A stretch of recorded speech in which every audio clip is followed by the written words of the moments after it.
avui ens acompanya Raquel Freixas Jandet, doctora en Conservació i Restauració per la Universitat de Barcelona, i ens explicarà el resultat de les seves investigacions sobre procediments fotogràfics a les tintes grasses, concretament el bromoli i el bromoli transportat.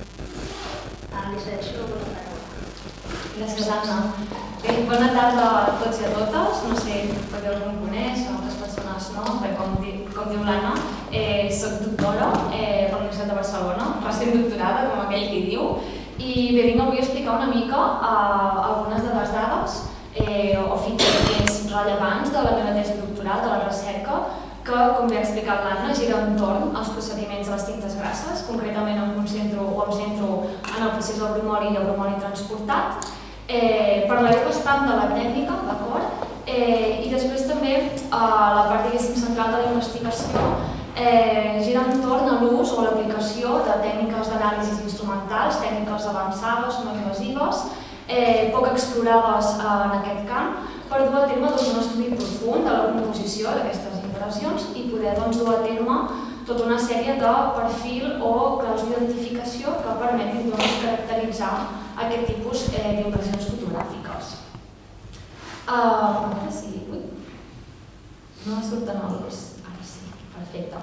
Bé, jo us explicaré una mica breument el plantejament inicial de la tesi doctoral perquè us pugueu situar una mica per entendre també el que aniré explicant, però sí que és cert que la presentació la dividiré en dos grans blocs, d'acord? Una part molt dedicada, com deia, a l'estudi en profunditat de les dues tècniques, del bromoli i del bromoli transportat, i després dedicaré un segon bloc a, diguéssim, els mètodes que vaig aplicar, a aquestes tècniques d'anàlisi que vaig utilitzar per estudiar a nivell compositiu aquestes impressions i una mica els resultats. Però he pensat que centrar-me, diguéssim, en els procediments potser seria com un tema més d'interès pel perfil, diguéssim, d'assistents, però que sapigueu que si algú després vol indagar més informació sobre el tema de les tècniques d'anàlisi, doncs la tesi doctoral d'aquí pocs mesos estarà disponible en consulta totalment gratuïta a través del dipòsit digital de la UB, d'acord? Bé, jo em dedico a la conservació i restauració de patrimoni documental i fotogràfic i, bé, com segurament sabreu, un dels primers reptes en què ens hem d'enfrontar les persones o els professionals que ens dediquem al custodi del patrimoni fotogràfic és dur a terme una identificació del procés fotogràfic, no és com el pas inicial. D'aquesta manera, podent identificar correctament el procés fotogràfic, podem garantir dur a terme unes bones pràctiques de catalogació, de classificació, d'exposició, sobretot les eines de conservació i tractaments de restauració adequats, així com amb l'emmagatzematge. Tot i això, per dur a terme aquesta tasca d'identificació, ens podem trobar una sèrie de dificultats, entre cometes, entre les quals la primera és identificar entre una gran varietat de procediments fotogràfics que s'han anat generant al llarg de la història de la fotografia, molts dels quals a més també generen impressions fotogràfiques que morfològicament, és a dir, a nivell de característiques físiques i d'acabats superficials, són molt similars entre si, cosa que també acaba dificultant una mica aquesta tasca, i també és cert que el sistema d'identificació que generalment utilitzem, que està basat en l'estudi d'aquestes característiques morfològiques, sigui amb l'examen a simple vista, amb diferents tipus de radiacions llumíniques o amb el microscopi, a vegades pot quedar una mica limitada per poder determinar amb seguretat el procediment fotogràfic que s'ha utilitzat, així com també a vegades diferents tractaments d'acabats, etc., que a vegades no són identificables a simple vista. Diguéssim que aquest panorama o aquestes dificultats que a vegades ens trobem, jo em vaig adonar que s'accentuen encara més entorn a una sèrie de procediments alternatius o menys coneguts. En aquest cas incloc els procediments de les tintes grasses i em vaig trobar que en l'àmbit purament acadèmic directament ja un buit de coneixement entorn a l'estudi d'aquests procediments, sobretot des del punt de vista de la conservació. Aleshores, diguéssim que la tesi surt una mica d'aquesta necessitat de crear nous estudis, de crear nou coneixement, que per una banda privilegi noves metodologies alternatives per complementar aquesta identificació morfològica i a la vegada afrontar-ho a partir de procediments fotogràfics o materials que hagin estat poc explorats, i d'aquí aquest interès pels procediments grassos. Bé, no he afegit aquí tots els objectius de la tesi doctoral perquè era una llista bastant llarga. També hi havia tota una sèrie d'objectius molt específics dedicats a la part d'anàlisis, però per posar-vos una mica en context he apuntat aquí els objectius principals de la recerca.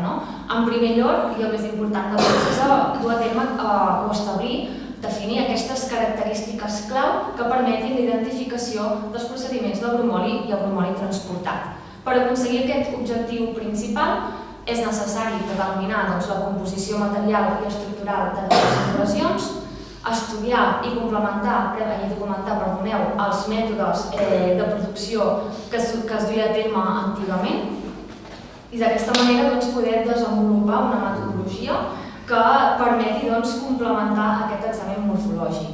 D'altra banda, un objectiu també era validar tota aquesta metodologia o aquestes tècniques que es van aplicar i fins a quin punt els resultats que van obtenir són representatius també per estudiar altres col·leccions.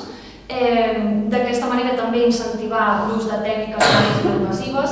Sí que és cert que avui dia poques vegades s'acut a proves que siguin destructives o que malmetin l'original fotogràfic, però sí que és veritat que a vegades hi ha certes proves que potser jo diferencio de no destructiu, que és quan hem d'extreure una mostra física de l'exemplar, i no invasiu. És a dir, que encara que tu no extreguis mostra, hi ha tècniques que poden deixar petites marques a la superfície i en aquest cas jo he fet servir mètodes que directament no impliquen cap tipus de manipulació de l'original, d'acord? És a dir, no es veu afectat en cap sentit i es respecta totalment la integritat de l'objecte.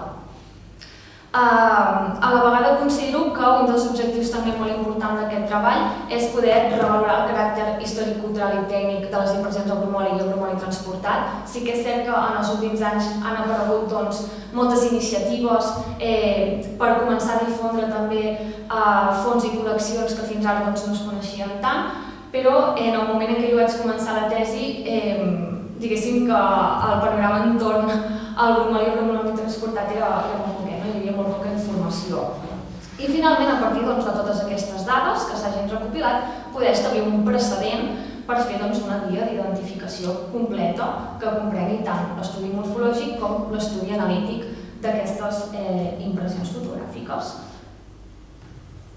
Bé, m'agrada començar el bloc dedicat als procediments de bromoli i bromoli transportat amb aquesta diapositiva, amb aquest eix cronològic. Jo no em pararé a parlar pas a pas de l'eix, però sí que crec que és molt representatiu que aquestes tècniques, aquests procediments fotogràfics, al final són com els hereus o el llegat de tota una sèrie d'esforços d'investigadors, de fotògrafs, de químics, que ja podríem començar a trobar els primers indicis a principis del segle XIX i que buscaven sobretot aquests procediments nobles que es van incentivar molt a partir del Faring Comité, que va tenir lloc el 1855, aquesta recerca de processos que poguessin substituir les sals de plata o la plata metàl·lica per materials més estables, dels quals després van originar-se també altres procediments com la goma bicromatada o el carbó, i diguéssim que aquesta recerca, des del meu punt de vista, també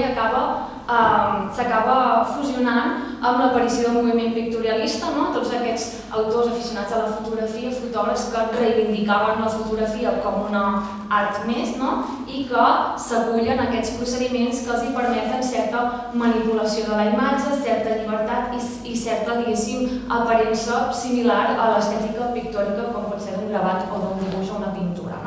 I culmina a principis del segle XX amb l'aparició, el 1904, del procés a l'oli, de Reuleaux, que seria, diguéssim, com el procés pare o mare, dels processos de les tintes grasses. Al cap de pocs anys, el 1907, ja apareix el procés del bromoli i posteriorment les versions, diguéssim, del bromoli transportat o l'oli transportat, que ara explicarem amb més profunditat. Bé, quan jo parlo de... no sé si es veu el procés, sí. Quan parlo dels processos de les tintes grasses, inclou, com he dit, el procés a l'oli de Reuleaux, el procés del bromoli, que seria com una perfecció o un perfeccionament del procés a l'oli, i finalment el bromoli transportat i l'oli transportat, diguéssim les variants dels dos procediments principals. Si ens n'anem en aquest gràfic, a mi em queda a l'esquerra, m'agrada també comentar que aquesta família de procediments formen part a la vegada de categories més grans. Formen part en primer lloc del que anomenem processos pigmentaris, és a dir, que la imatge està formada per pigments. A la vegada, sí que és veritat que la majoria de processos pigmentaris són el que s'anomenen processos dicromatats, és a dir, la sensibilitat a la llum s'adquireix a partir de la introducció d'una sal de crom. En aquesta família inclouríem també goma bicromatada i carbó, per exemple, i dintre d'aquest grup es diferencien els processos a les tintes grasses, que com bé diu el nom, el que els diferencia de la resta és que el medi que aglutina els pigments que forma la imatge és de naturalesa grassa. És una òlia secant. Com he comentat, aquestes tècniques van ser especialment adorades pels fotògrafs pictorialistes perquè em permetien una elevada manipulació de la imatge, inclús més enllà que la goma bicromatada. La goma bicromatada ja permetia certa manipulació, certa intervenció amb el pinzell, però sí que és veritat que els processos de les tintes grasses van un pas més enllà. Ara no faré spoiler, tot això en parlaré amb més profunditat posteriorment, de la manipulació de la imatge. Aquestes tècniques a nivell, diguéssim, català o espanyol van ser molt difoses i practicades per autors que segurament tots coneixem, que ara no. En aquest cas jo em centro en la figura del doctor Pla Giannini, perquè és la figura principal del meu estudi, però també molts altres com Josep Maria Argilaga o Josep Maria Casals i Ariet, per exemple.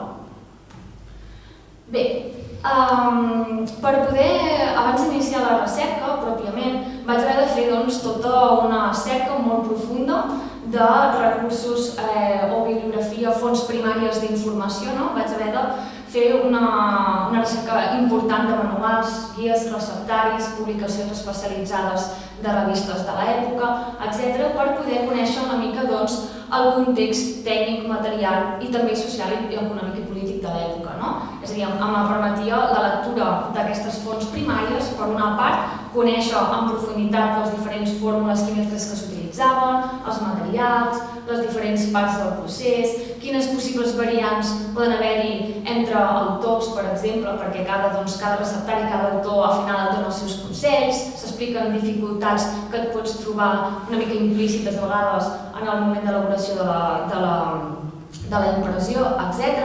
A la vegada també, a partir de la lectura d'anuncis o de patents, poder establir quins eren els preus dels productes, on es podien aconseguir, quins eren els principals fabricants, també, òbviament, el perfil dels practicants d'aquestes tècniques, i diguéssim que tot això em va donar, per una part, un panorama de fins a quin punt eren accessibles aquestes tècniques i a la vegada establir un perfil dels practicants, és a dir, eren materials bastant cars, que no tothom es podia permetre, i a més també els aficionats, sobretot pictorialistes de l'època, eren gent benestant, que tenien el temps o podien invertir temps per dedicar i practicar aquestes tècniques que realment eren molt complexes.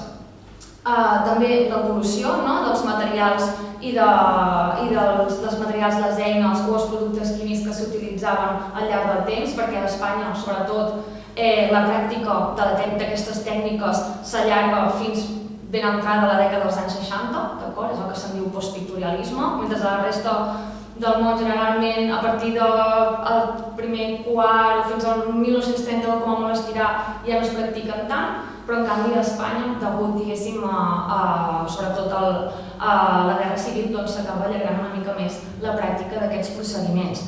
Així doncs, per una part, tota aquesta lectura i recopilació de materials, que sembla una cosa com molt bàsica, però que no s'havia fet mai realment, és a dir, tota aquesta informació estava completament dispersada.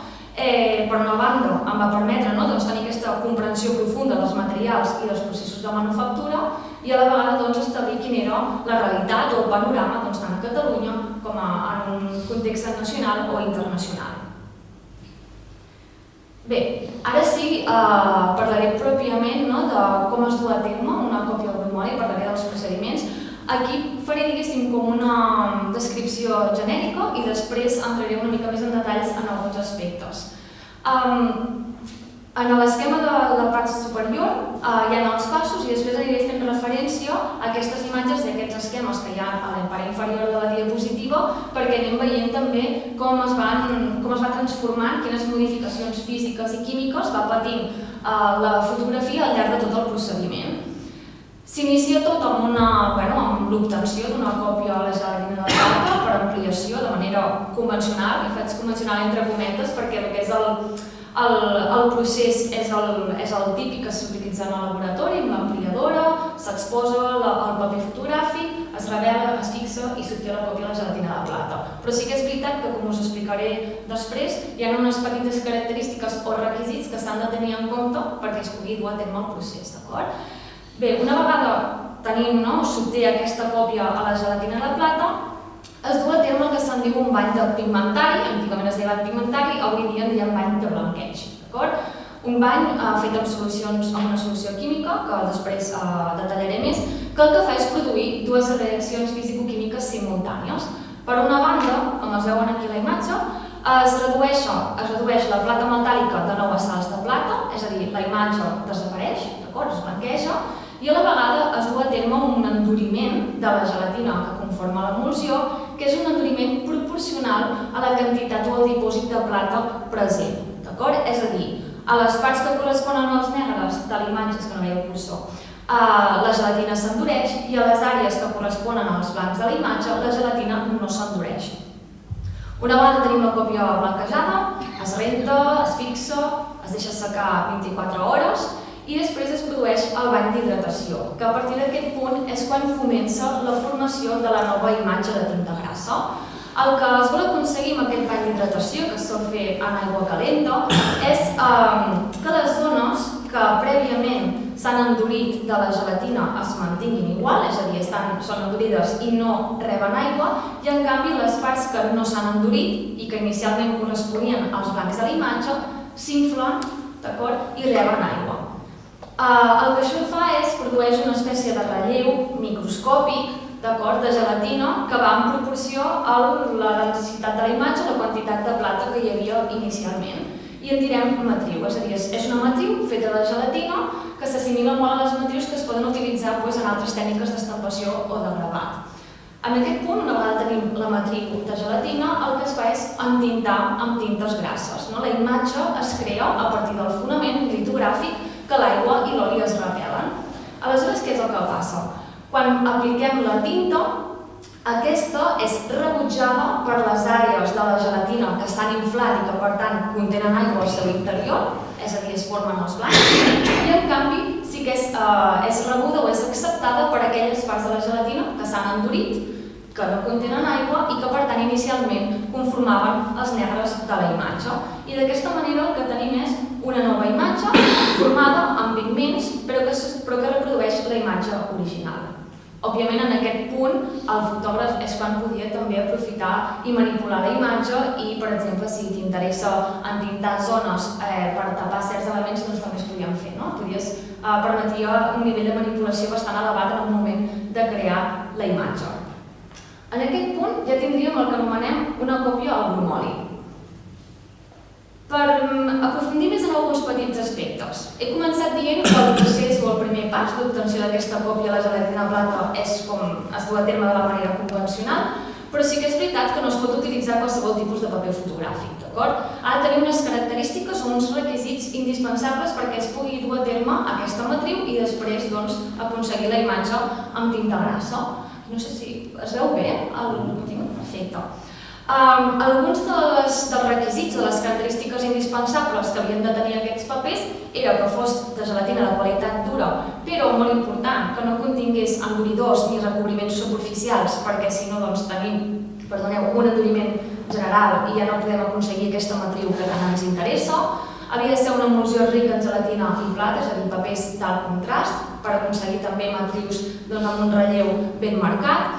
El suport de paper havia de ser gruixut i ben encolat perquè pogués suportar tots aquests banys químics i d'aigua que requereix el procediment i sobretot que fos d'acabat mat. El tema de l'acabat mat no és tant un aspecte estètic, sinó funcional purament. Els papers que tenen acabat brillant moltes vegades porten recobriments superficials o tractaments de postacabat que el que fan és impossibilitzar la formació d'aquest relleu de gelatina que ens interessa per crear la imatge. I per això sempre es recomanaven papers amb un acabat mat, per evitar aquesta espècie d'aquests recobriments superficials o tractaments.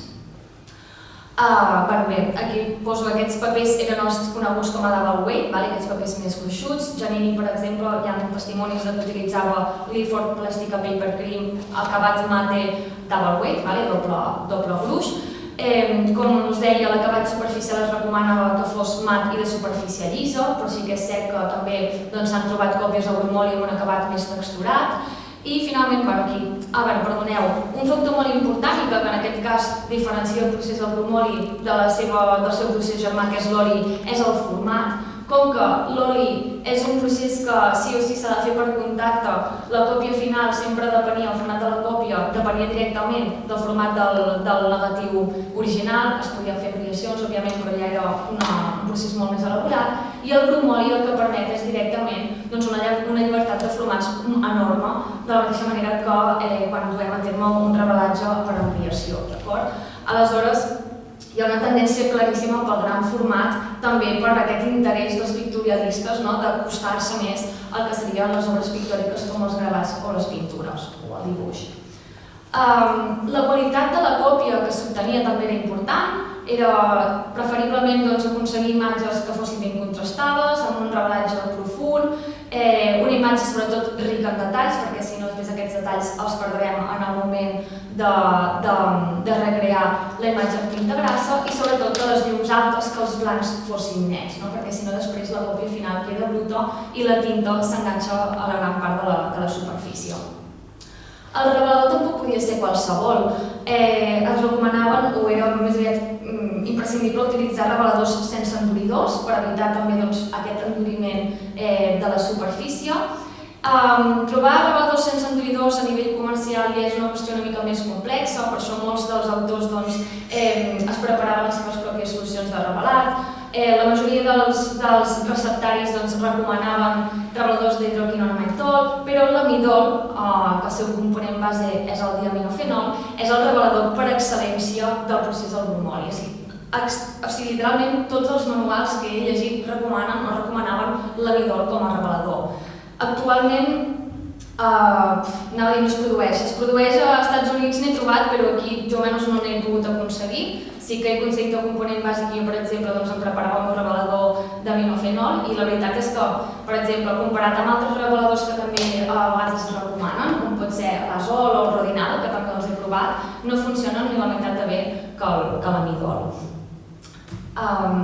Bé, pel que fa a les fórmules o les solucions que s'utilitzaven per l'any de blanqueig, les fórmules han anat variant també bastant al llarg del temps, varien sobretot les proporcions segons el manual que es llegeixi o l'autor, però sí que és veritat que es distingeixen dues fases molt clares. Hi ha un canvi de la formulació bàsica, sobretot a principis del segle XX. La primera recepta, la que va establir Wilbur Piper, es basava en el prussiat vermell com a component base, que és el ferricianur de potassi. Aquest ferricianur de potassi en realitat prové de la solució ozobrom que Wilbur Piper va agafar de Miley, és a dir, és un altre procediment, i la va barrejar o la va ajuntar amb alum de potassi i àcid cítric i va aconseguir aquesta primera solució de blanqueig per a fer el bromoli. Però ja durant els primers anys que altres artistes, altres fotògrafs es comencen a interessar per aquesta tècnica, comencen a investigar, sobretot des de l'escola laboratori de Milà, dirigida per el professor Rodolfo Namias, i comencen a investigar noves formulacions. I exposen el 1911 exacte a Turí que han trobat que la solució que contingui com a base el sulfat de coure és la solució que més els va funcionar per dur a terme aquest procés de blanqueig. No sé si es veurà molt bé, però a mi és curiós com la fórmula definitiva, que és aquesta, que com dic pot variar una mica entre autors, però a partir del 1914 sobretot s'estableix ja com a definitiva per al blanqueig de les còpies del bromoli, és molt similar a la solució ozobrom de Miley, en aquest cas s'introdueix el sulfat de coure. Bé, no entraré a explicar tot el fonament químic perquè és realment complex, fins i tot és una mica curiós com els autors de l'època intentaven com desenvolupar també les fórmules químiques de les transformacions que es feien a terme, que ells mateixos deien que no acabaven de comprendre alguns dels passos, d'acord? Però, bueno, bàsicament el bicromat de potassi el que fa quan es va transformant el bovin és endurir la gelatina en la proporció a la plata que s'elimina. El bromur de potassi és el que s'encarrega de reduir de nou la plata metàl·lica a sals de plata. El sulfat de coure seria com un catalitzador de totes les reaccions que es duen a terme perquè el bromur de potassi i el bromur de plata es puguin reduir i es pugui dur a terme aquesta insolubilitat de la gelatina. I a vegades es recomanava també àcid clorhídric que el que fa és canviar el pH i accelerar una mica tot aquest procés.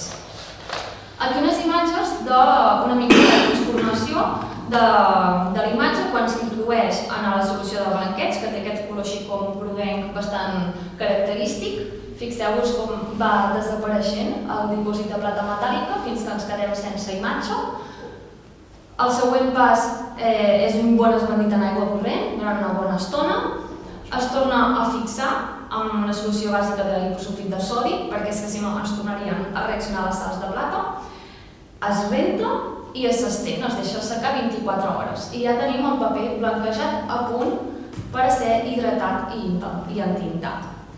El bany d'hidratació es fa generalment en aigua calenta uns 30 graus centígrads. Òbviament la temperatura varia segons el receptari, també varia segons el tipus de paper que s'hagi utilitzat, però sí que és important no superar els 40 graus perquè després, si no, la gelatina es malmet i perdem l'emulsió, d'acord?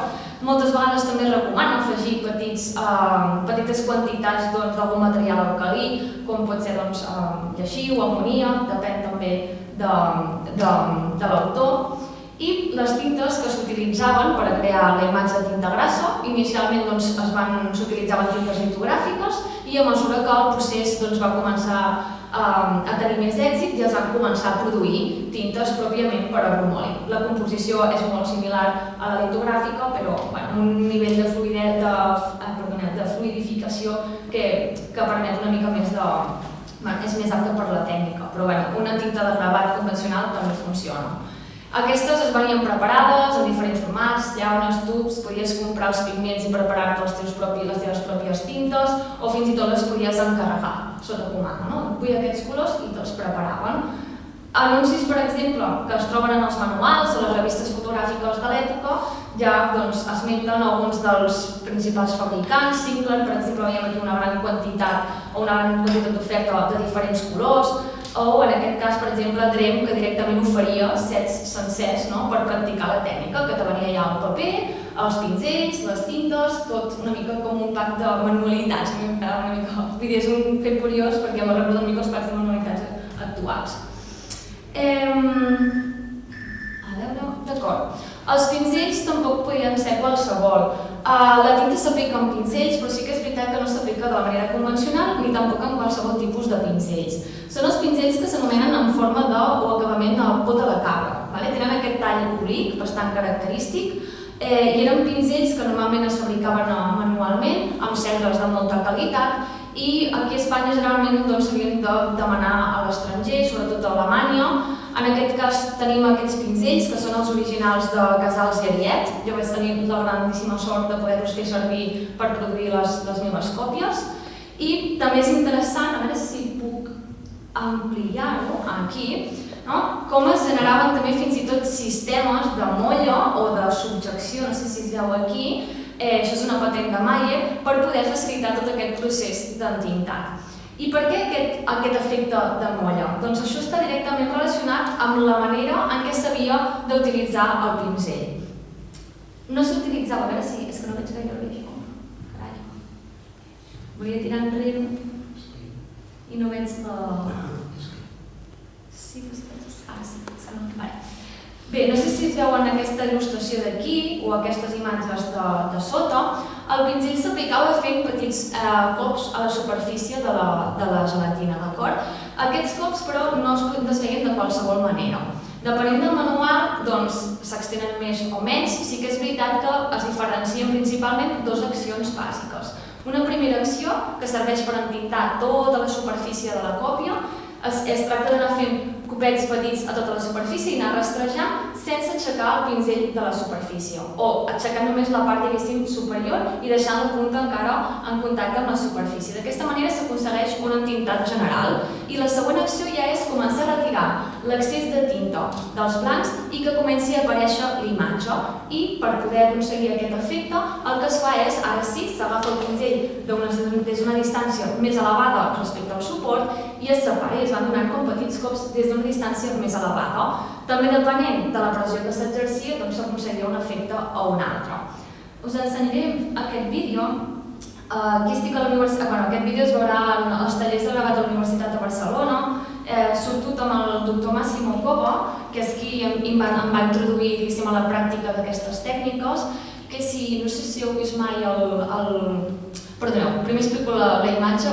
Està extraient la còpia blanquejada del bany d'hidratació. És molt important retirar l'excés d'aigua perquè si ens queda una gota d'aigua, aleshores la tinta ja no s'adhereix i produeix una taca.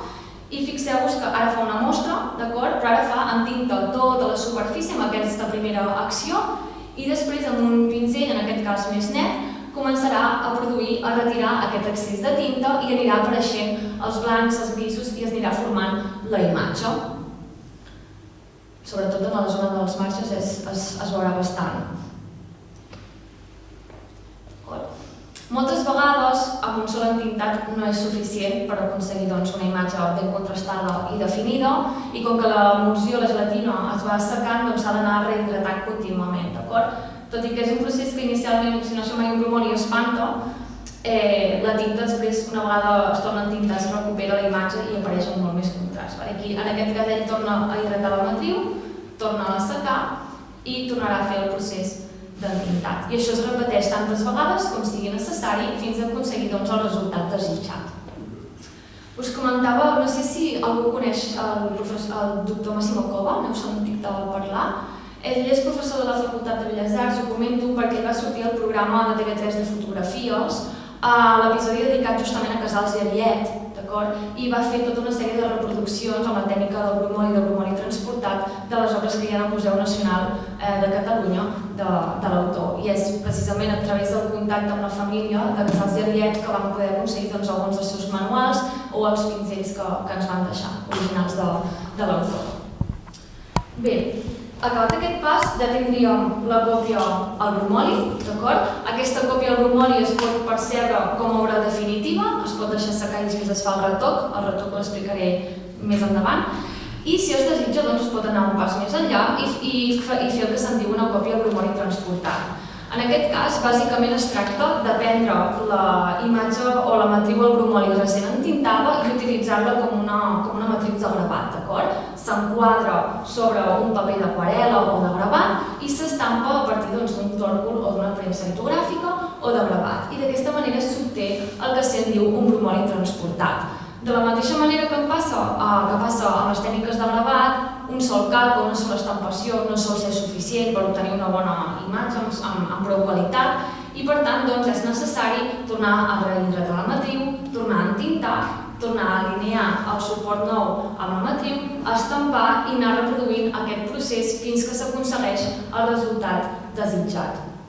L'interessant del bromoli transportat és que fins i tot permet una manipulació més enllà del bromoli. Per què? Perquè, per exemple, es podrien formar imatges a color, tricromies o quadricromies, estampant diferents matrius entintades amb colors diferents que se sobreposaven en el paper artístic, en el paper de gravat o d'aquarel·la i permetia crear aquestes composicions a color. En aquest cas és una impressió al bromoli transportat de Casals i Ariet que es troba al Museu Nacional de Catalunya. Interessant també en aquest cas pel meu estudi veure com, tot i que estem parlant de dues variants del mateix procediment fotogràfic, hi ha un canvi d'estructura molt important entre una impressió al bromoli i una impressió al bromoli transportat. Una impressió al bromoli es compon d'un mínim de 3 capes, tenim el suport de paper, la capa de barita, que a vegades sí i a vegades no, generalment sí però no sempre, la capa de gelatina, que en aquest cas ja no actua d'emulsió perquè ja no conté la imatge a l'interior, sinó que la imatge genera com una nova capa més superficial que seria la capa de tinta grassa. I en canvi, en el cas del bromuri transportat, veiem que l'estructura queda reduïda directament a dos estrats, el paper i la capa de tinta o grassa que forma la imatge. Això és un factor molt important, sobretot per dur a terme la identificació.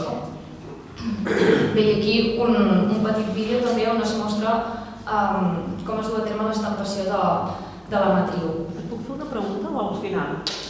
Com vulgueu, si pregunten. Quan fas el bromuri transportat, fa un efecte mirall? S'inverteix la imatge, exacte. En l'esquema, aquí es veu.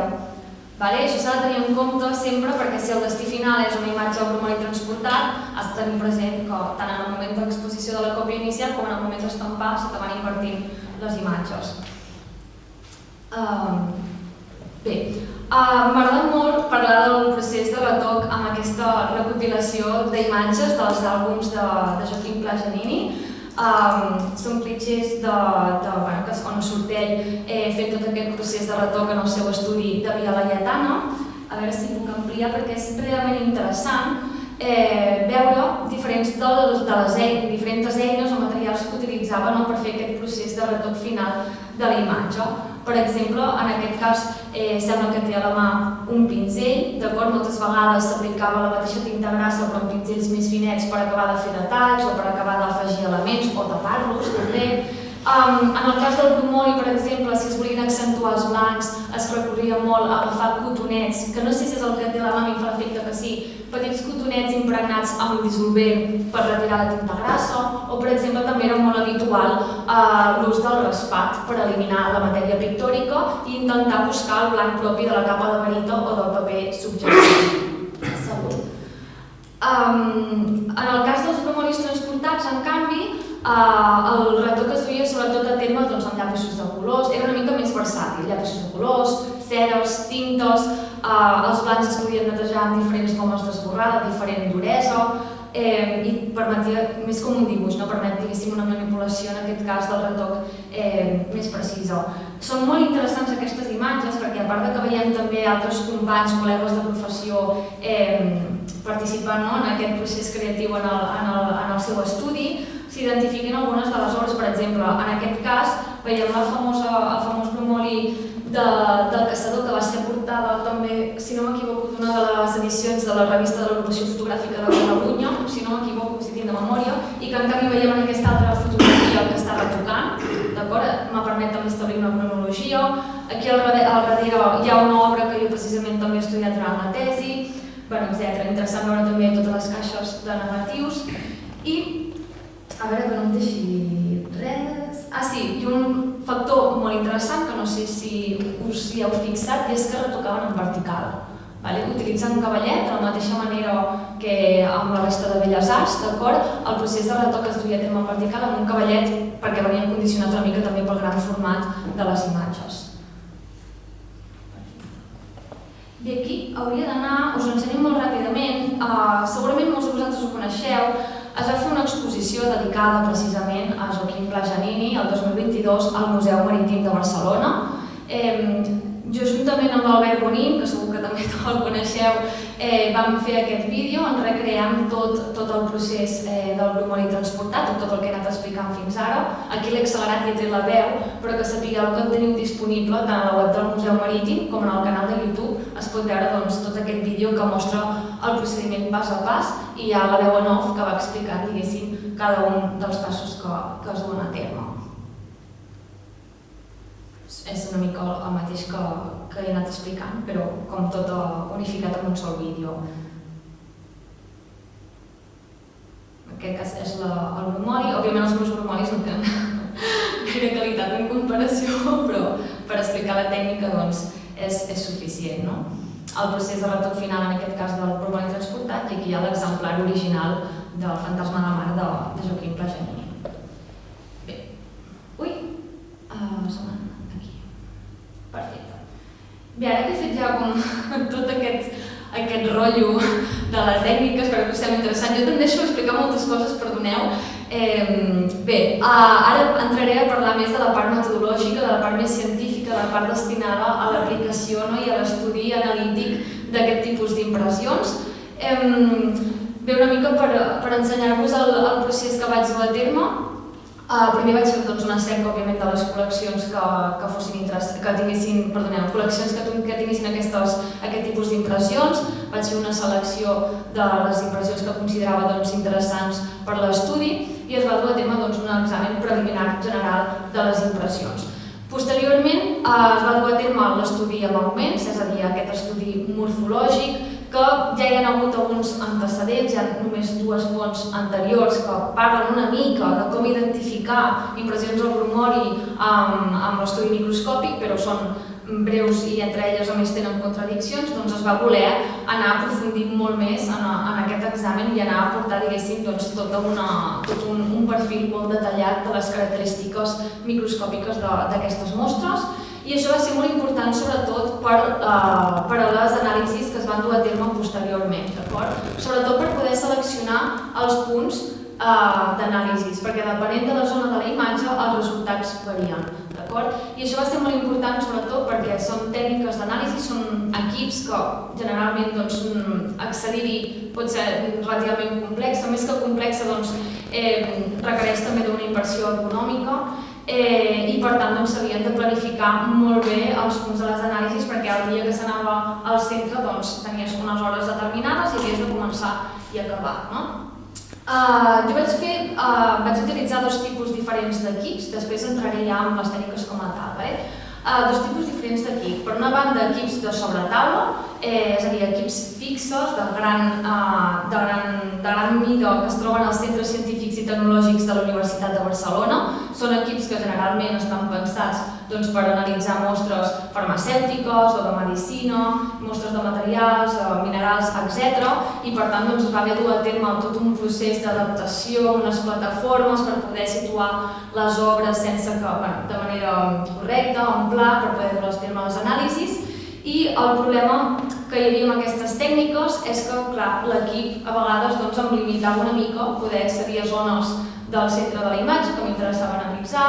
A més, cada vegada que es duien a terme les anàlisis s'havien d'anar a buscar les obres, traslladar-les, dur-les al centre. En el centre tampoc hi havia les condicions climatològiques òptimes per a les obres, és a dir, calefacció a tope a l'hivern i l'aire condicionat també molt elevat a l'estiu. I a més també, diguéssim que no podia accedir a una sèrie d'equips que també m'interessaven per l'estudi i a partir d'aquí vaig presentar-me un projecte europeu destinat a cedir equipaments a museus i a diferents centres d'investigació i el que fan és blindar-te tota una sèrie d'equips, els mateixos equips però en versió mòbil, en versió portàtil, te'ls envien totalment gratuït i a més amb l'avantatge que cada tècnica et venia amb el seu tècnic de laboratori específic i especialitzat en l'ús d'aquella tècnica. Això va ser molt interessant perquè vaig poder obtenir una gran quantitat de resultats amb diferents equips i per tant també dur a terme una comparació molt més exhaustiva dels resultats que havia obtingut. Els resultats finals bàsicament era la creació d'establir i definir totes aquestes claus d'identificació morfològiques i analítiques de les impressions al bromori i al bromori transportat. Us ensenyo una mica els objectes d'estudi, és a dir, les mostres que vaig analitzar. En aquest cas, jo les diferencio entre mostres fotogràfiques històriques i mostres fotogràfiques contemporànies. D'aquesta manera me garantia un ventall prou ampli i representatiu que no es centrés només en les impressions, diguéssim, més antigues, sinó també buscar un contrast o una comparació amb obres produïdes amb materials actuals. En aquest cas, gran part del mostrari formava part de les obres que va generar el doctor Joaquim Pla Giannini. En aquest cas són obres provinents de la col·lecció dels Hereus, de la col·lecció particular dels Hereus, principalment impressions al bromori, serien aquestes d'aquí, impressions al bromori transportat, que són aquestes d'aquí, però també va ser molt interessant perquè vam trobar rèpliques o reproduccions de la mateixa imatge però generades amb altres procediments fotogràfics, en aquest cas amb un fresón, per exemple, o aquesta imatge que és una còpia a la gelatina de plata de la imatge que tenim aquí al bromori. Això m'interessava molt perquè així també podia obtenir més dades comparatives en processos que físicament o morfològicament són molt similars. També vaig estudiar impressions de bromori transportat del Museu Marítim de Barcelona. La llàstima és que va coincidir la setmana que tenia els equips amb la setmana de la inauguració de l'exposició exposició i per tant només vaig poder analitzar aquestes quatre obres, però amb l'avantatge que n'hi ha un parell, que són aquesta i aquesta, que contenen també imatges estampades al revers. No sé si en aquesta d'aquí veieu que fica nulo. Giannini reaprofitava molt els papers per als brumolis transportats i això és un factor molt interessant perquè amb aquestes imatges que ell rebutjava perquè no li agradaven o perquè no havia sortit com s'esperaven, aporten molta informació sobre el procés tècnic. Com a mostres històriques, no només em vaig centrar en la figura de Joaquim Pla Giannini, sinó que també vaig tenir l'oportunitat d'estudiar una altra col·lecció particular, en aquest cas produïda per Josep Cortina Molist. Josep Cortina Molist era químic de professió, però era membre de l'Agrupació Fotogràfica de Catalunya.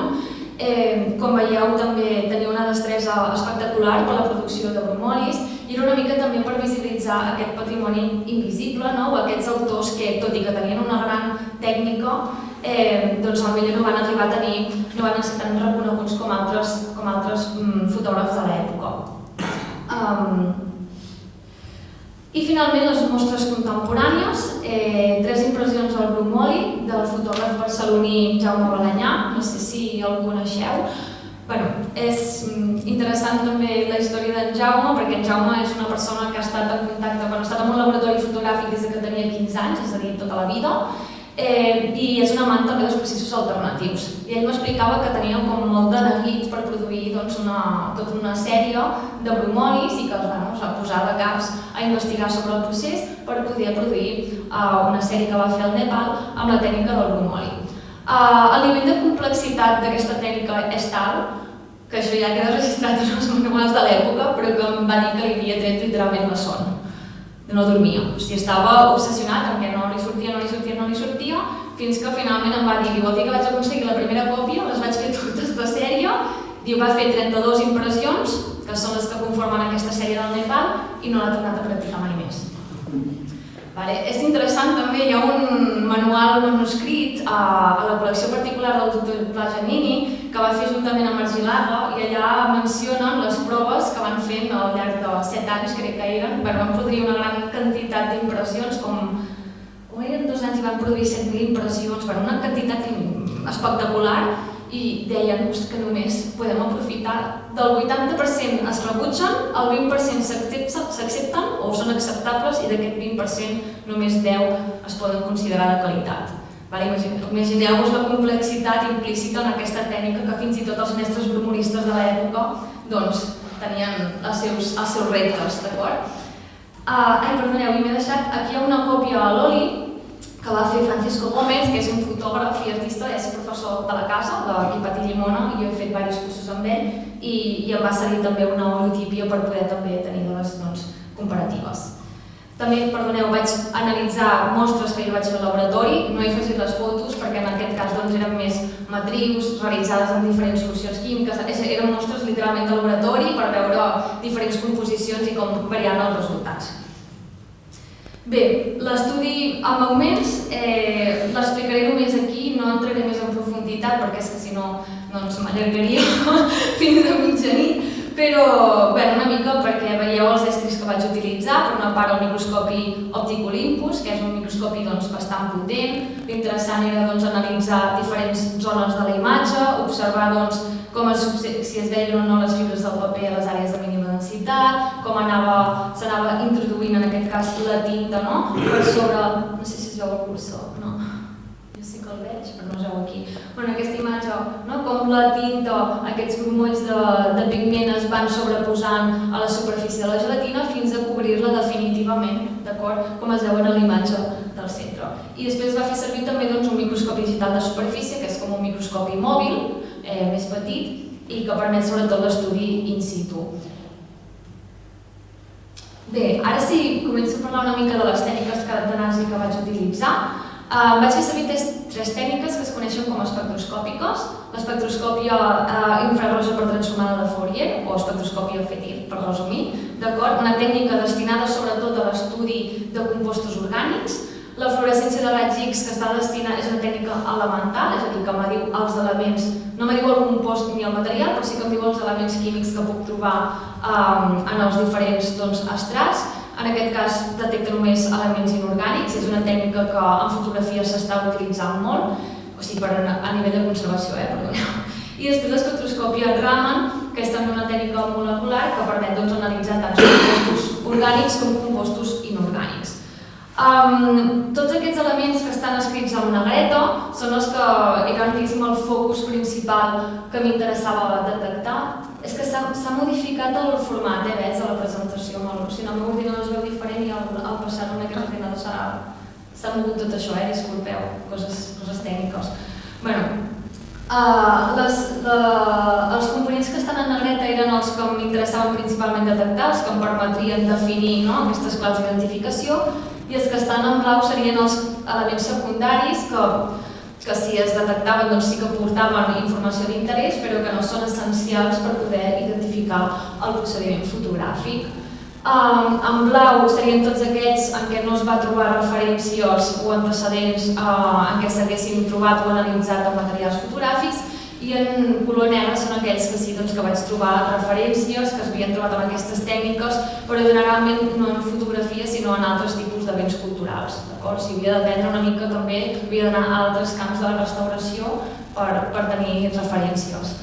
L'espectroscòpia FETI sobretot estava destinada a veure com es detectava la cel·lulosa del suport de paper des de l'envers, per detectar la proteïna, en aquest cas associada a la gelatina de l'emulsió, i per detectar els lípids, que és el factor fonamental, és els lípids, és a dir, el material greixós de la tinta, que és el que em permet diferenciar, per exemple, entre un bromoli o una còpia a la goma bicromatada.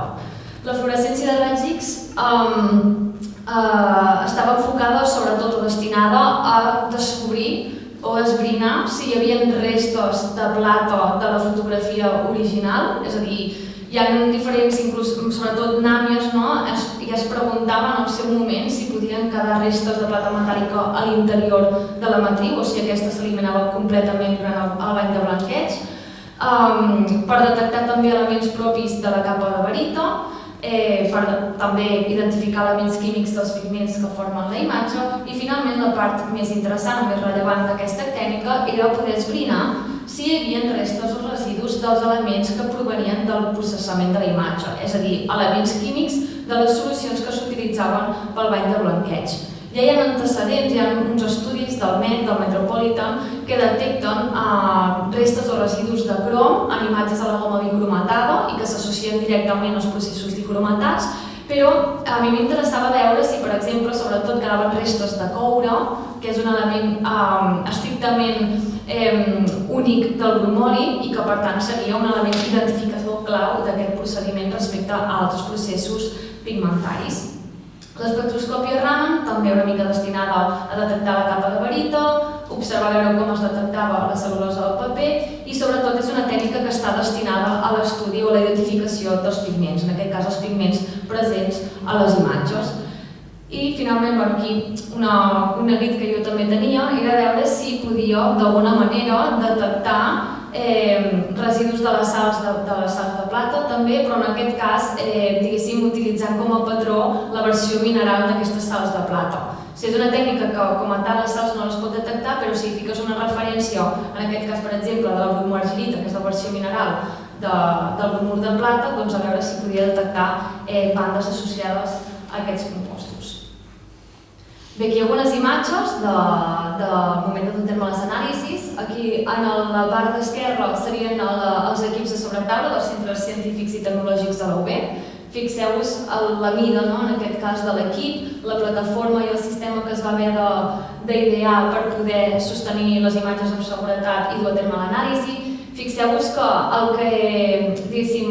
l'element que estimula l'obra per obtenir uns resultats o per dur a terme l'anàlisi és un feix de llum, no es toca directament la superfície de la còpia. En aquest cas l'espectroscòpia Raman, que no es veu perquè l'espectroscòpia Raman, aquí es veu la part del microscopi, però és un equip que literalment ocupa una sala sencera. És un equip que té diversos làsers, és enorme, o sigui una sala que potser feia 10 metres quadrats, però és tot l'equip, tens el microscopi, la plataforma i el teu ordinador per treballar, i ja no sé què, no hi cap ningú més allà. I en canvi la contraposició dels equips mòbils que van venir amb aquests tècnics del Centre Nacional de Recerca d'Itàlia, aquesta seria la versió mòbil de l'espectroscòpia FETI. fixeu-vos el canvi de dimensions, també com havíem de canviar el sistema de presentació i de subjecció de les obres depenent de l'equip.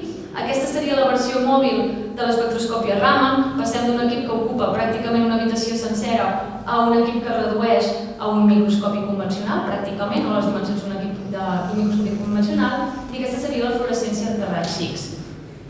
L'avantatge de les tècniques mòbils, que et permet analitzar qualsevol part de l'obra, que les pots analitzar totes a la vegada de manera simultània, pots tenir unes condicions d'ambient adequades per a les obres, però sí que és veritat que la resolució dels resultats era molt menor. És a dir, els equips de sobretaula em permetien un nivell de resolució tan elevada que fins i tot detectava elements completament secundaris que no detectava amb els equips mòbils. Però la intenció era veure també els avantatges i les limitacions dels diferents equips.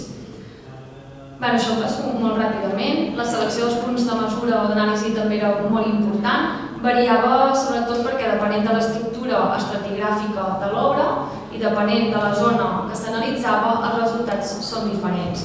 Per explicar d'una manera simple, en el cas de les impressions al bromoli o al bromoli transportat, la detecció de tots els elements que hi ha per sota de la imatge depenen directament de la presència de la capa de tinta grassa superficial.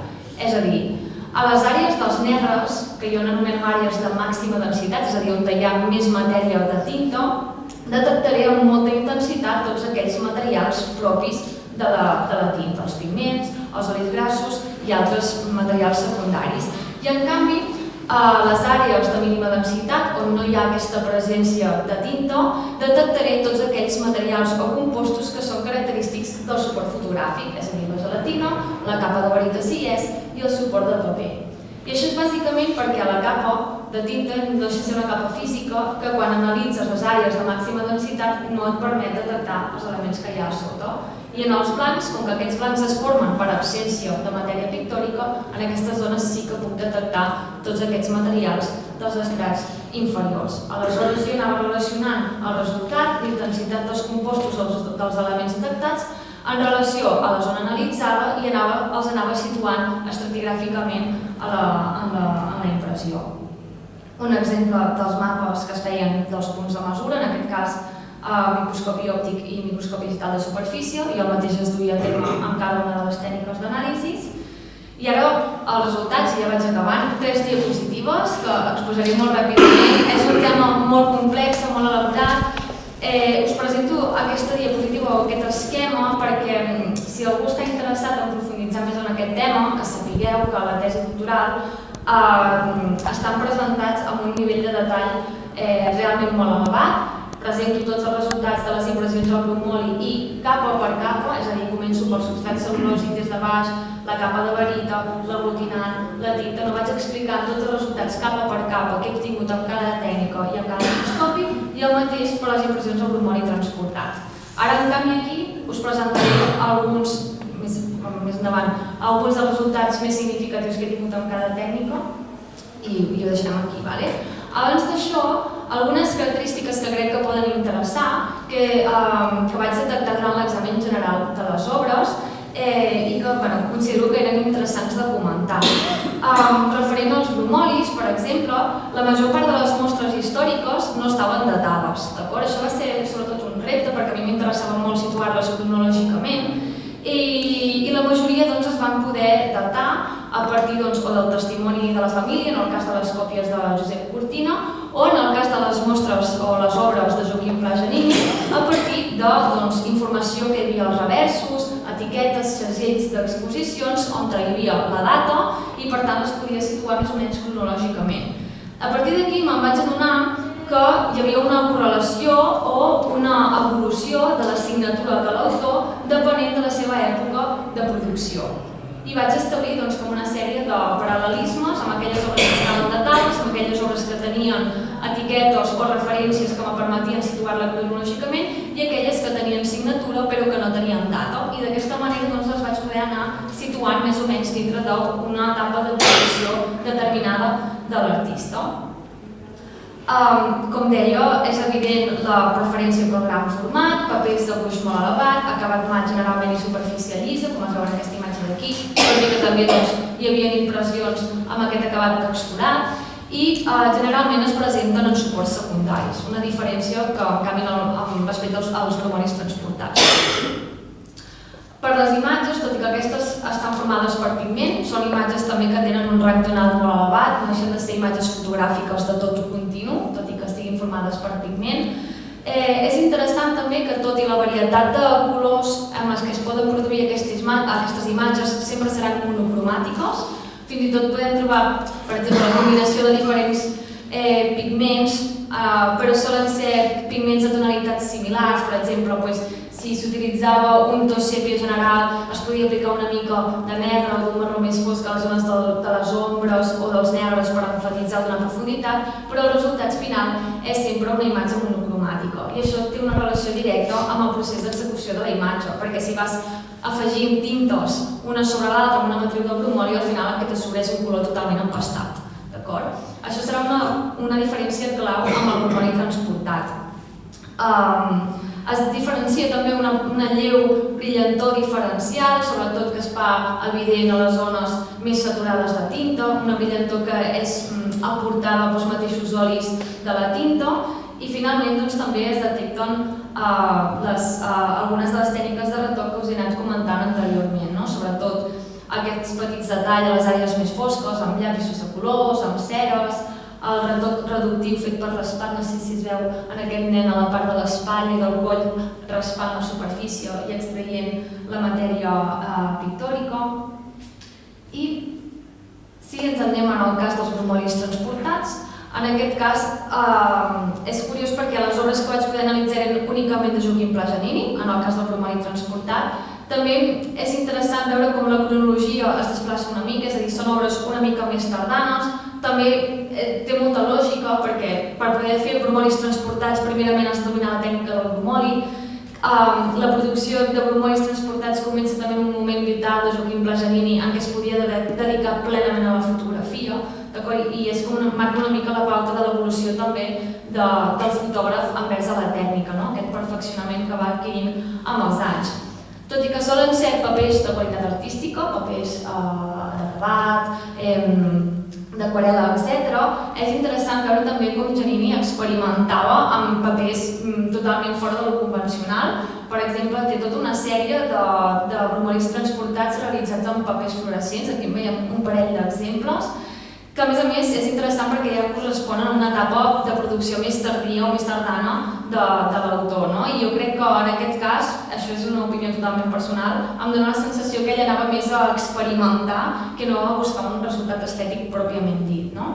I aquest cas, per exemple, també és molt interessant, un paper al fresson que està reutilitzat pel revers i va estampar una imatge al bromoli transportat. I dic interessant perquè Joaquim Pla Giannini tenia molta relació amb José Ortiz de Cháuez. Cháuez va ser qui li va ensenyar la tècnica del fresson i segurament a l'inversa, i d'aquí també la gràcia de que entre la col·lecció o les obres de producció de Giannini es troben impressions al fresson, i fins i tot al punt que es pogués permetre agafar un paper que pel que sigui va descartar i el va reutilitzar per fer aquesta impressió bromoli transportat.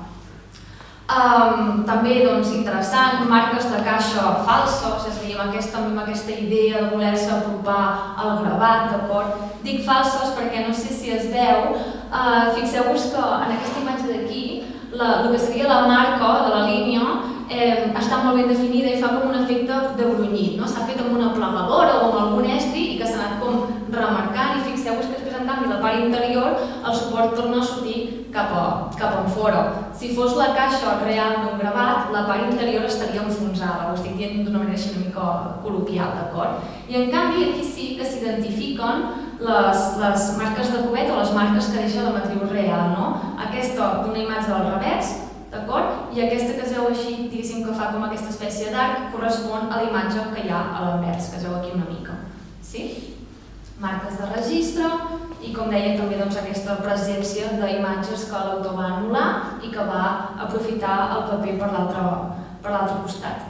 Que això és molt interessant perquè, com es veu aquí, em permet també deduir una mica l'etapa o el procés de producció de les obres. En aquest cas, per exemple, es veu molt bé els diferents calcs o les diferents estampacions que va dur a terme. En aquest cas no li va quedar ben alineada i per això segurament va descartar aquesta imatge, però es veu també fins i tot com la primera estampació és negra, aquí no es veu gaire, però la segona és d'un color blavós i l'última és de color groc. És a dir, utilitzava matrius entintades amb diferents tonalitats.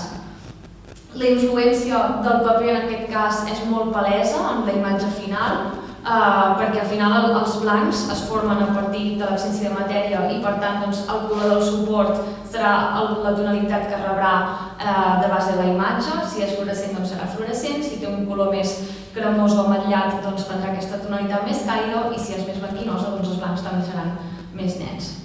Òbviament la textura de la imatge varia també depenent del tipus de paper, s'intueix també aquesta petita brillantor a les àrees més negres de la imatge per l'acumulació de tinta grassa.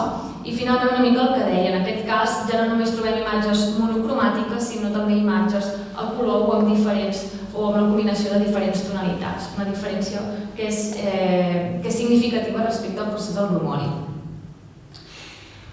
Ja estic acabant, no sé si porto molta estona. Estic a punt d'acabar ja. Aquesta part també crec que us pot interessar, parlar una mica de la manipulació. Jo he parlat de les tècniques de retoc, però és interessant tenir en compte que la manipulació de la imatge ja comença en el moment en què es trien els negatius i es du a terme el revelatge de la còpia de gelatina de plata. Giannini tenia un interès especial pels cels, que s'evidencia no només a les seves obres, sinó que també a la col·lecció particular hem trobat caixes amb clitxers, amb negatius, algunes destinades únicament a figures, com l'exemple que hi ha aquí, altres que fica cielos, imatges únicament de cels. Per què? Perquè ell combinava diferents negatius per fer una matriu, o poder feia dos matrius i després les combinava en el moment d'estampació, i feia diferents combinacions, jugava amb aquestes combinacions. Fins al punt, per exemple, que podem trobar obres de diferents anys, podria ser en diferents moments, i que, en canvi, mentre la figura es manté igual, fixeu-vos com el cel del fons varia, d'acord? Jugava i reaprofitava negatius, és una pràctica que era molt habitual en els fotògrafs de l'època. I aquí una mica els detalls que us comentava, accentuar els detalls de la roba, del cabell, de la xatxa, en aquest cas del pescador amb llapis de colors, era en aquest cas, o per exemple com accentua les llums en aquest paisatge urbà.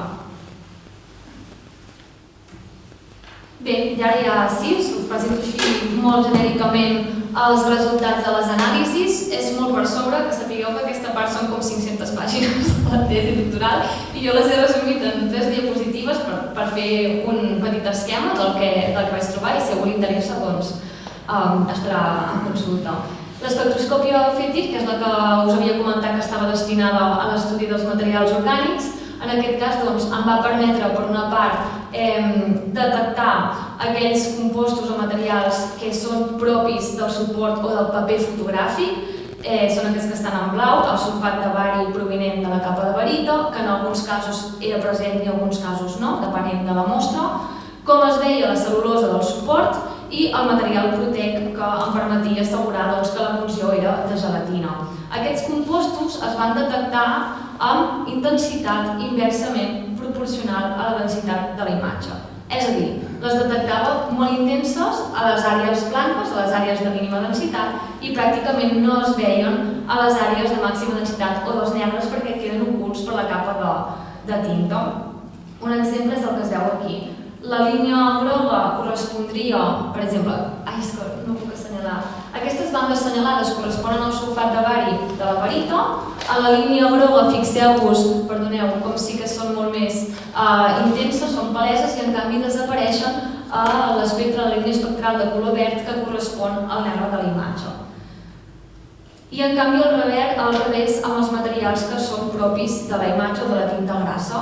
Es detectaven amb molta intensitat els pigments i en aquest cas els olis grassos de la tinta a les àrees de màxima densitat, és a dir, en els negres, i en canvi no es detectaven o molt poc a les àrees de mínima densitat. L'espectroscòpia Raman també va permetre validar la detecció del sulfat de bari de la capa de barita i de la cel·lulosa, també d'acord amb els resultats anteriors de manera inversament proporcional a la densitat de la imatge i en aquest cas aquesta tècnica va ser sobretot interessant per poder estudiar els pigments que hi havia presents a les imatges. Per exemple, els pigments, en aquestes dues imatges són espectres obtinguts de les mateixes mostres però en zones diferents de la imatge. En aquest cas d'aquí, aquestes bandes més punxegudes corresponen a la cel·lulosa, d'acord? Es detecten molt intenses a les àrees dels blancs, perquè no tinc tinta. I en canvi, en una àrea negra, que seria la imatge que hi ha a l'altre costat, fixeu-vos que aquestes bandes que comentàvem desapareixen i apareixen com aquesta espècie de turonets que fica banda D i banda G, que correspon al pigment negre de carbó. La presència del pigment oculta quasi completament les bandes del substrat de paper i d'aquesta manera jo podia anar establint la posició de cada un dels materials. Una mica el mateix amb el sulfat de bari, a mesura que anava incrementant la presència de tinta, les bandes baixaven d'intensitat i aquí, per exemple, un espectre on detectava barreja de diferents pigments amb una còpia de Joaquim Pla Giannini, el Siena, que era el pigment principal, era una obra de tonalitat de rosa, el negre carbó situat sobretot a les zones dels negres per emfatitzar i aquest sempre ve acompanyat d'una petita proporció de blau de Prússia que s'aplicava, en aquest cas ja diguéssim és d'origen comercial, s'aplicava a les tintes negres per contrarrestar la tonalitat càlida dels pigments carbó. I ja per acabar, la fluorescència de raigs X, que va ser una de les tècniques més representatives de l'estudi. També em va permetre detectar elements relacionats amb la capa de barita, però en aquest cas el que més em va interessar va ser poder corroborar que no només vaig detectar crom, és a dir, que vaig poder determinar que efectivament es podia associar el procés al bromoli transportat amb tècniques dicromatades, és a dir, dintre la mateixa família que la goma o que el carbó, i a més vaig poder detectar el coure, que tant interès tenia en detectar, i que és, diguéssim, un element clau i exclusiu de l'elaboració de còpies al bromoli. També un factor molt important i que tinc subratllat en groc és que vaig poder demostrar efectivament que tampoc es detecten restes de plata ni de sals de plata que provinguin de la imatge original, que això també és una informació molt important quan es volen, per exemple, si analitzes una gelatina de plata, poder diferenciar, saber que en aquesta mostra sí que tindràs plata i en canvi en un bromoli no n'hi ha, t'assegures que no hi ha restes, doncs és una clau inequívoca que es tracten de dos processos. Si en un bromoli detectem plata, aquí hi ha, ostres, què està passant? Ja no són uns resultats tan nets o tan clarificadors. I bé, com a conclusions una mica de l'estudi general, vaig poder fer aquesta definició de les característiques d'identificació de les impressions del bromoli i el bromoli transportat, combinant aquestes metodologies més tradicionals amb aquestes tècniques d'anàlisi avançades. Vaig poder comprendre en profunditat els mecanismes de producció d'aquestes impressions i d'aquesta manera fer aquests perfils detallats tant morfològic com compositiu.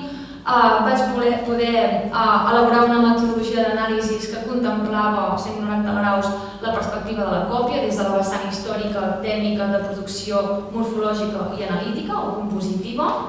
Vaig poder validar també l'eficàcia de les tècniques que jo vaig proposar inicialment per l'estudi d'aquestes còpies, així com també determinar les limitacions o les capacitats de cada tècnica o dels equips que s'utilitzaven, perquè això també variava més amb l'equip que no amb la tècnica. I finalment poder relacionar totes aquestes dades més analítiques, més científiques, amb la dimensió històrica, tècnica, artística i material d'aquests procediments i que jo havia recopilat a través de l'estudi de les fonts d'informació primària. Finalment, esperar que aquesta recerca pugui ser una referència també per a l'estudi o l'anàlisi d'impressions no només al bromoli, sinó també d'altres tipus de fotografies en altres col·leccions i que, òbviament, incentivi l'ús de mètodes no invasius ni destructius per a l'estudi de materials fotogràfics. I ara sí que ja he acabat. Moltes gràcies per la seva atenció, per la seva paciència i ha sigut un plaer estar avui aquesta tarda aquí. Moltes gràcies.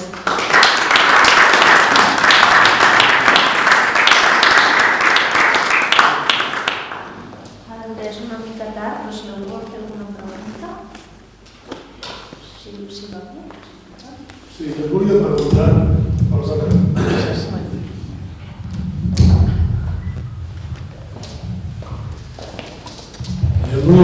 si després de totes aquestes analítiques has arribat a alguna conclusió de que cal treballar d'alguna determinada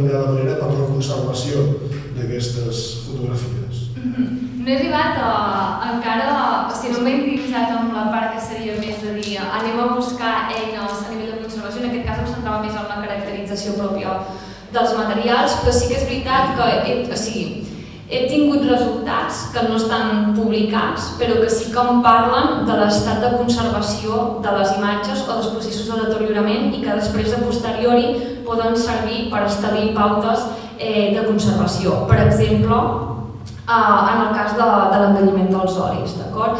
El problema és que les tècniques que jo vaig detectar queden limitades per...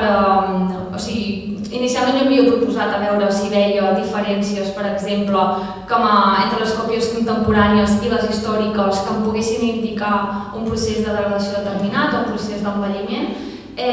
Vaig detectar algunes diferències, però no suficients com per poder arribar a una conclusió definitiva, però gràcies a això sí que és veritat que ara estic plantejant noves anàlisis que em puguin aportar informació més profunda per esbrinar tot aquest procés d'envelliment dels materials.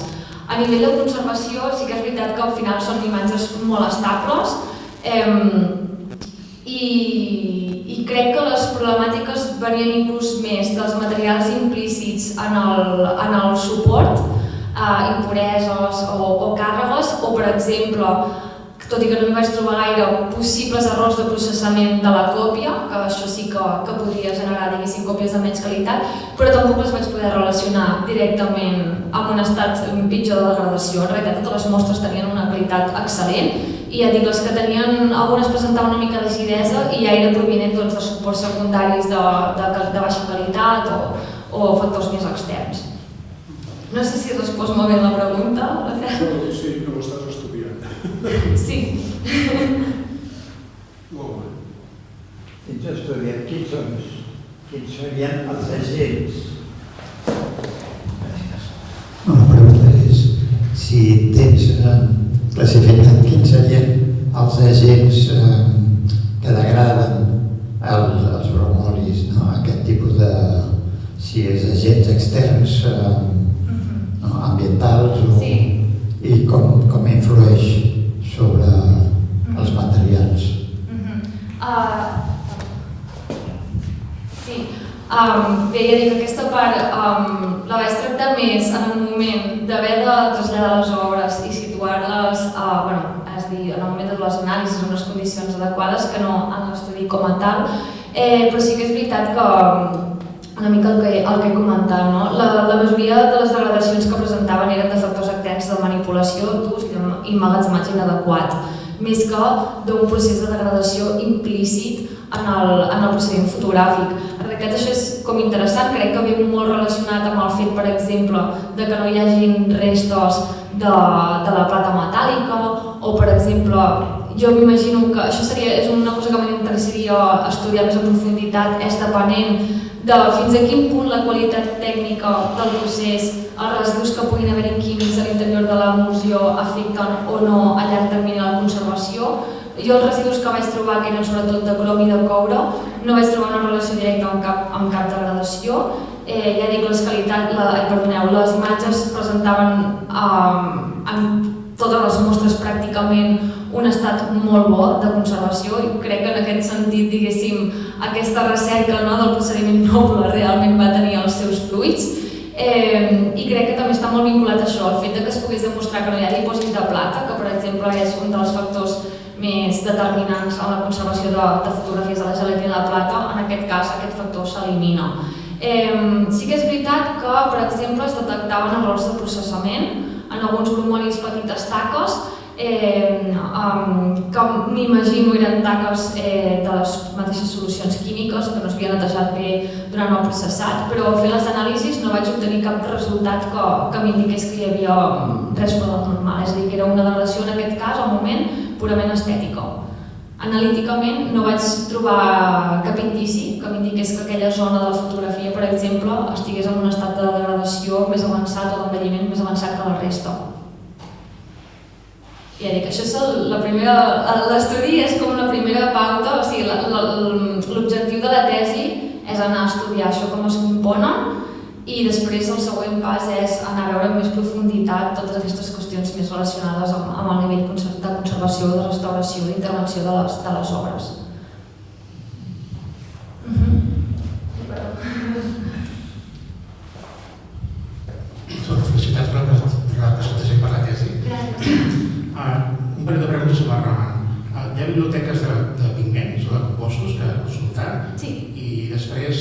si has trobat senyals no assignats, perquè suposo que deu haver varietat de pigments que potser no estan controlats i, bueno, aquesta curiositat, si hi ha senyals no identificats. Vale.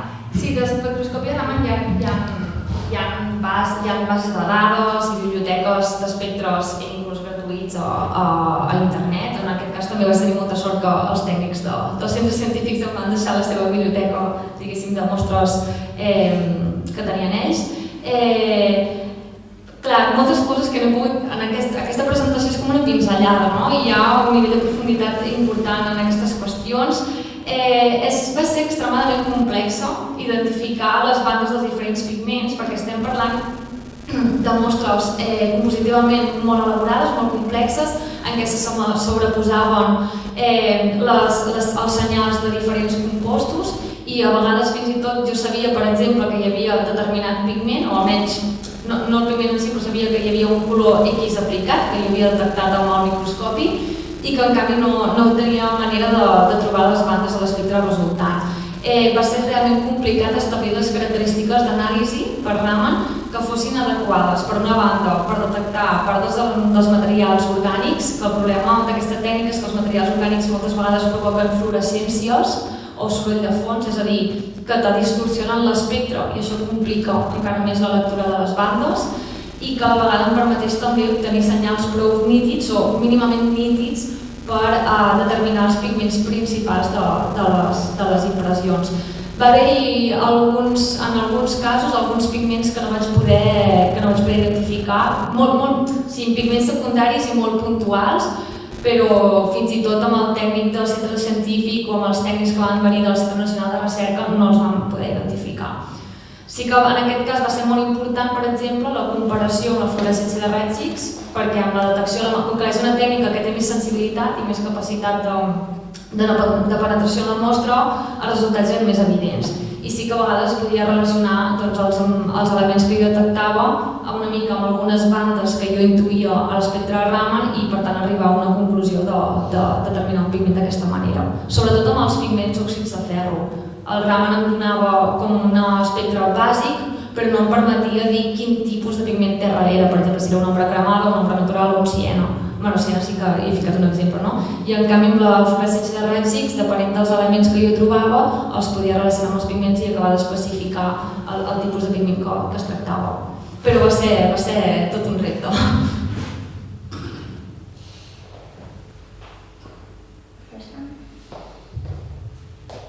Una altra pregunta? Moltes gràcies. Moltes gràcies. A vosaltres.